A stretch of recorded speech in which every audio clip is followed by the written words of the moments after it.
जय Hind. YouTube online learning platform में मैं आलोक शिखर एकेडमी में आप सभी का स्वागत करता हूं। आज की हमारी क्लास हिस्ट्री की क्लास होनी है। तो पिछले क्लासेस में हमने पढ़ लिया था नंद वंश तक के बारे में और बौद्ध धर्म और जैन धर्म के बारे में। आज की क्लास में हमको पढ़ना है, अब हम शुरू करेंगे मौर्य वंश के बारे में। ठीक है, तो जैन धर्म बौद्ध धर्म जो थे वो मौर्य वंश के समकालीन के धर्म थे। ठीक, तो अब हम शुरू करेंगे आज से मौर्य साम्राज्य या फिर मौर्य वंश के बारे में। ठीक है, तो सबसे पहले अगर देखते हैं तो कोई चीज जब प्रारंभ होती है तो सबसे पहले पता होना चाहिए कि उसका स्रोत क्या है। ठीक है, तो मौर्य वंश के जो प्रमुख स्रोत हैं वो अगर देखा जाए तो किसी भी चीज के साहित्यिक और पुरातात्विक दो साक्ष्य हो सकते हैं। ठीक, साहित्यिक साक्ष्य वो होते हैं जो लिखे गए होते हैं और पुरातात्विक साक्ष्य वो होते हैं जो खुदाई में हमको प्राप्त होते हैं। ठीक है, तो अगर जानकारी के लिए देखा जाए तो साहित्यिक साक्ष्य में, ठीक है, साहित्यिक साक्ष्य में सबसे पहले आ जाएगा हमारा जो नंद वंश के स्थापना में सबसे महत्वपूर्ण भूमिका निभाने वाले थे चाणक्य। ठीक है, चाणक्य जिसका नाम था कौटिल्य। ठीक, और इनका दूसरा नाम क्या था? विष्णुगुप्त। ठीक, इनका असली नाम जो था वो विष्णुगुप्त था, वैसे इनका नाम कौटिल्य था और इनको चाणक्य जो भी वो बुलाया जाता था। ठीक है, तो इनकी सबसे समकालीन और सबसे गारंटी वाला जो साक्ष्य माना जाता है वो अर्थशास्त्र को माना जाता है। मतलब सबसे पुख्ता जानकारी जो मिलती है वो अर्थशास्त्र से प्राप्त होती है। ठीक, उसके बाद फिर विशाख दत्त थे।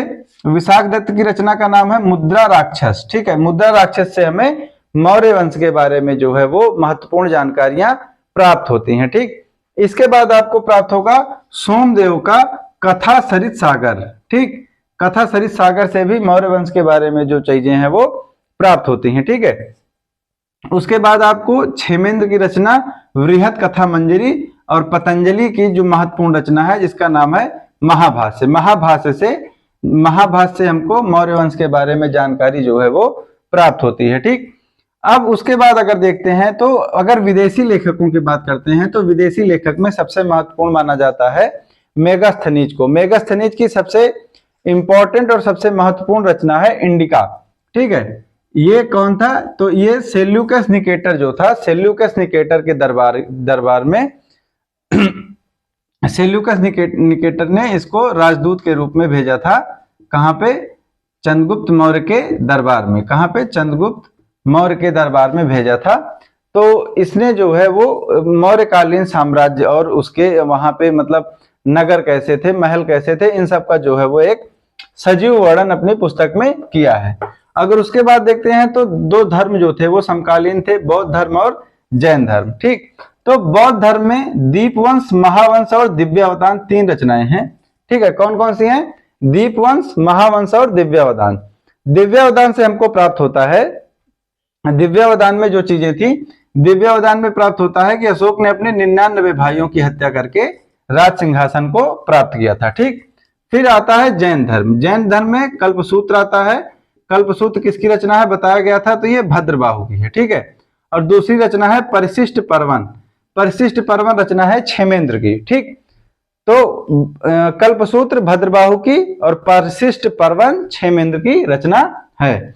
ठीक है, अब उसके बाद हम देखेंगे जो पुरातात्विक साक्ष्य हैं। ठीक है, तो पुरातात्विक साक्ष्य में अशोक ने सबसे ज्यादा अभिलेख लिखवाए थे, जिसमें इसके शिलालेख, लघु शिलालेख और स्तंभ लेख जो है वो महत्वपूर्ण हैं। ठीक है, तो इनकी संख्या कितनी थी? तो 14 थी। ठीक है, और उसके बाद जूनागढ़ अभिलेख, ये गिरनार जो जगह है वहां से प्राप्त होता है, गिरनार से। ठीक है, अब इसमें क्या है तो इसमें और एक सोहगौरा ताम्रपात्र आपको भी मिल जाएगा, सोहगौरा ताम्रपात्र। ठीक, यहां से भी मौर्य साम्राज्य के बारे में जो है वो जानकारी हमको प्राप्त हो जाती है। ठीक है, उसके बाद भवन, भवन में महल और गुफाएं।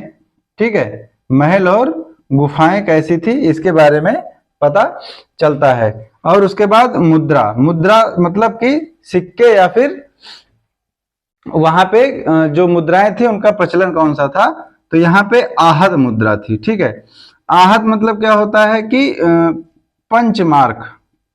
ठीक है, पंचमार्क मतलब कि जब जैसे क्या होता था कि मुद्रा बनाने के लिए धातु को पिघलाया जाता था और एक मुहर होती थी, ठीक है, तो उससे क्या करते थे, ठप्पा लगा देते थे, तो क्या होता था, आघात करके बनाई जाती थी, इसीलिए इसको क्या बोलते हैं, आहत मुद्रा बोलते हैं। ठीक, तो ये चीज आपको समझ में आ गई। अब आगे आज इसमें देखेंगे कि मौर्य साम्राज्य की स्थापना कैसे हुई और मौर्य साम्राज्य की चीजें कहां से शुरू होती हैं। ठीक है, तो मौर्य साम्राज्य के पहले भारत पे जब था तो नंद वंश का शासन था। ठीक है, नंद वंश में कौन था, तो नंद वंश में शासक थे महापद्म नंद, ठीक, महापद्म नंद, और दूसरे शासक थे घनानंद।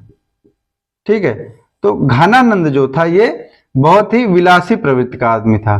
ठीक, हमेशा नाच गाना में रहने वाला आदमी था, नशे में धुत रहता था, तो क्या था, मगध जो था एक बड़ा साम्राज्य बन चुका था।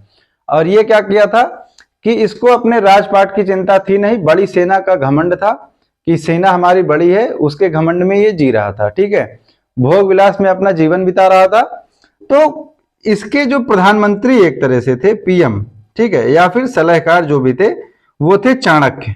ठीक है, तो चाणक्य इसके थे प्रधानमंत्री। तब उस टाइम पे क्या हुआ, सिकंदर ने आक्रमण किया था। ठीक है, तो जब सिकंदर का आक्रमण हुआ तो चाणक्य इसके प्रधानमंत्री थे। तब चाणक्य ने इससे राज्य की चिंता करने के लिए कहा, तो घनानंद ने क्या किया था, चाणक्य की बेइज्जती करके उसको अपने राज्य से निकाल दिया था। ठीक, तो जब चाणक्य को निकाल दिया गया तो मतलब बताया जाता है कि चाणक्य कसम खा के आए थे अपनी चुरकी उर्की खोल के कि क्या होगा कि हम तुम्हारे वंश का नाश कर देंगे समूल, और उसके बाद जो है चाणक्य वहां से चले आते हैं। ठीक है, तो ये फिर एक बालक की खोज करते हैं जिसका नाम था चंद्रगुप्त मौर्य। ठीक, और चंद्रगुप्त मौर्य को अपने हिसाब से अपने अंडर ये ट्रेन करते हैं। ठीक, एक राजा के रूप में। ठीक है, अब राजा के रूप में चंद्रगुप्त मौर्य को ट्रेन करने के बाद जब चंद्रगुप्त मौर्य बड़े हो जाते हैं तब ये क्या करते हैं, ये करते हैं नंद वंश पे आक्रमण।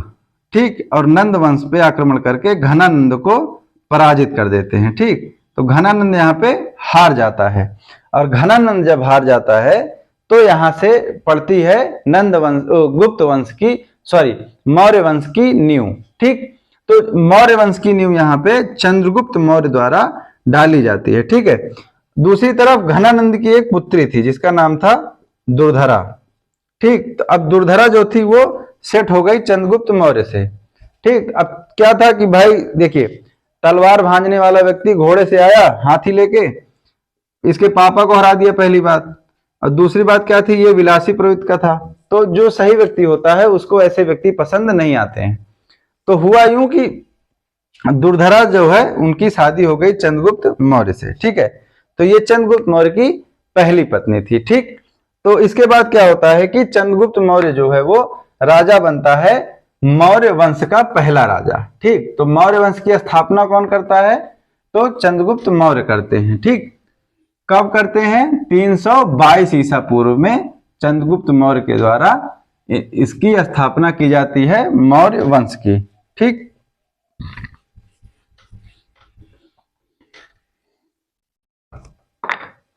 तो मौर्य वंश की स्थापना किसके द्वारा कर दी गई, मौर्य वंश की स्थापना कर दी जाती है चंद्रगुप्त मौर्य के द्वारा 322 ईस्वी में चाणक्य की सहायता से। ठीक है, मतलब चंद्रगुप्त मौर्य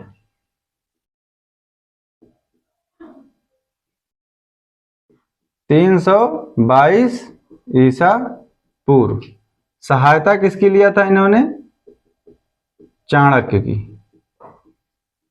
ठीक, चाणक्य की सहायता से इन्होंने क्या किया, स्थापना की। ठीक, अब इन्होंने क्या क्या था, चंद्रगुप्त मौर्य ने अपनी राजधानी बनाई जो, तो राजधानी इनकी थी पाटलिपुत्र। राजधानी क्या थी, पाटलिपुत्र। ठीक है, पाटलिपुत्र को क्या बनाया, राजधानी बनाया। ठीक है, अब पाटलिपुत्र को राजधानी बनाने के बाद क्या हुआ कि जब सिकंदर आया था तो सिकंदर का एक सेनापति था जिसका नाम था सेल्यूकस निकेटर। ठीक है, क्या नाम था,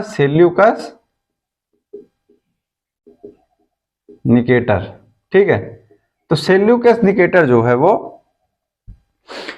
सेल्यूकस निकेटर आता है, वो आक्रमण करता है भारत पे, किसके लिए? हाथियों के लिए, ठीक है। उसको क्या था? हाथी चाहिए थी, तो हाथी पाने के लिए वो क्या करता है? आक्रमण कर देता है भारत पे, ठीक। तो उसके बाद क्या होता है कि इसका सामना हो जाता है चंद्रगुप्त मौर्य से, और चंद्रगुप्त मौर्य क्या करते हैं? इसको पराजित कर देते हैं, ठीक है। तो कौन पराजित हो जाता है? Seleucus Nicator. सेल्यूकस निकेटर पराजित हो जाता है, और पराजित होने के बाद ये इधर कहां से आया था? ये ईरान से आया था, ठीक है। तो जो एरिया था कंधार, ईरान, जेड्रेसिया, आराकोसिया, ये सब जो जगहें थी, ये क्या हुआ? ये चंद्रगुप्त मौर्य को इसने दे दी, ठीक है। दूसरी चीज क्या हुआ? इसकी पुत्री का नाम था हेलन, ठीक।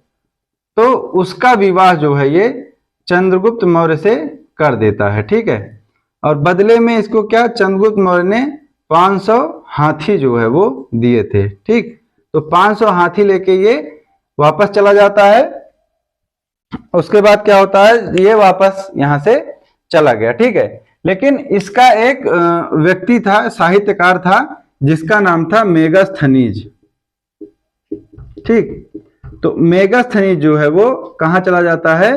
चंद्रगुप्त मौर्य के दरबार में, ठीक है। चंद्रगुप्त मौर्य के दरबार में चला जाता है कौन? मेगास्थनीज, ठीक है। अब ये वहां पे रहता है, रचनाएं करता है, और इसकी रचना का जो नाम है वो है इंडिका, ठीक। इंडिका नाम की पुस्तक की रचना वो करता है, ठीक है। अब इंडिका नाम की पुस्तक में ये क्या क्या लिखता है? तो यहां पे ये लिखता है कि जिस तरह के भवन मैंने देखे थे कहां? पाटलिपुत्र में, वैसे भवन मैंने कहीं नहीं देखे, ठीक है। तो इस चीज के बारे में ये बताता है, ठीक। और दूसरा चीज क्या है? इनकी राजधानी क्या थी? पाटलिपुत्र थी, ठीक है, पाटलिपुत्र। अब पाटलिपुत्र में पाटलिपुत्र राजधानी थी। इसको ये अपने बुक में क्या लिखता है? पालीब्रोथा,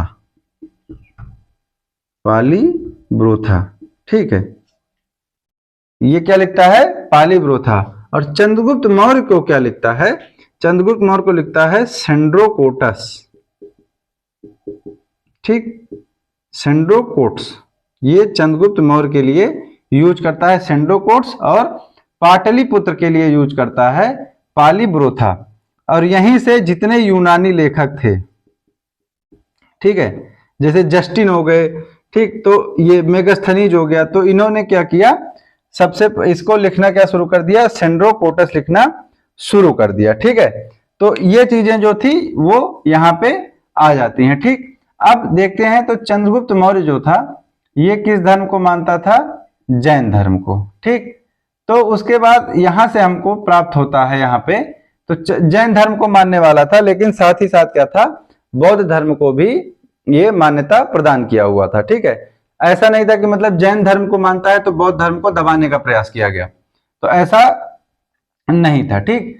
तो चंद्रगुप्त मौर्य जो था वो जैन धर्म को मानता था, मतलब जैन मतानुयायी था, ठीक है। अब यहाँ पे क्या होता है? यहाँ पे ये भद्रबाहु के साथ, मतलब भद्रबाहु से क्या करता है? शिक्षा ग्रहण करता है, ठीक है। भद्रबाहु से शिक्षा ग्रहण करता है, लेकिन इसके शासनकाल में अकाल पड़ जाता है, ठीक। और 12 वर्ष का अकाल पड़ता है। कितने वर्ष का? 12 वर्ष का एक भीषण अकाल जो है वो चंद्रगुप्त मौर्य के समय पड़ जाता है, ठीक है। और अकाल की जानकारी हमको कहां से मिलती है? तो वो जूनागढ़ अभिलेख से, ठीक, जूनागढ़ अभिलेख से हमको प्राप्त होती है। और तब इसने क्या किया था? चंद्रगुप्त मौर्य ने जब अकाल पड़ गया था, तो चंद्रगुप्त मौर्य ने सबसे पहले क्या किया था? सरकारी जो खदान थे, ठीक है, सरकारी मतलब राजकीय जो खदान थे, ठीक है, उनको खोल दिया था आम जनता के लिए, ठीक। और खुद क्या किया था? भद्रबाहु से शिक्षा ली थी, तो इनके साथ कहां चला जाता है? दक्षिण भारत, ठीक। और दक्षिण भारत में एक स्थान है श्रवणबेलगोला, ठीक है, श्रवणबेलगोला। श्रवणबेलगोला में ये क्या करता है?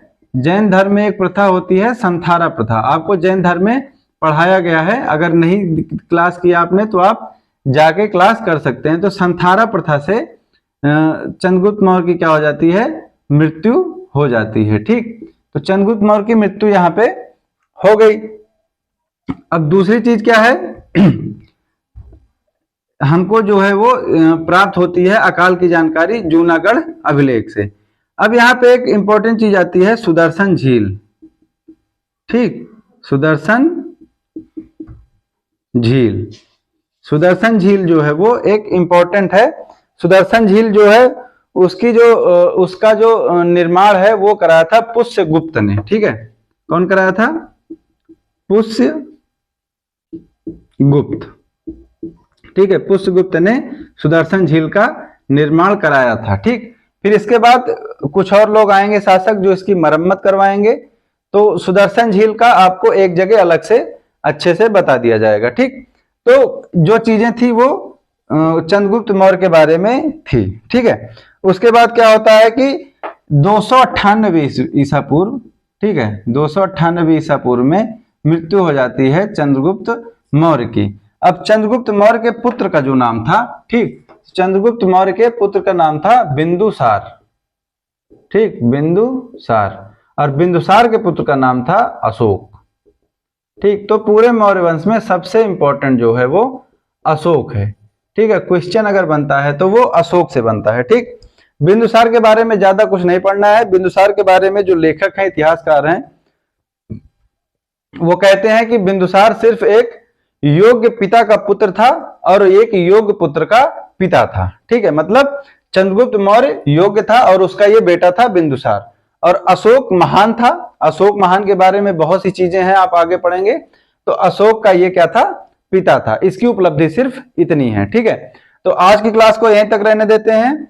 वीडियो अच्छी लगी हो तो चैनल को सब्सक्राइब कीजिए, लाइक, कमेंट और शेयर कीजिए। धन्यवाद, जय हिंद।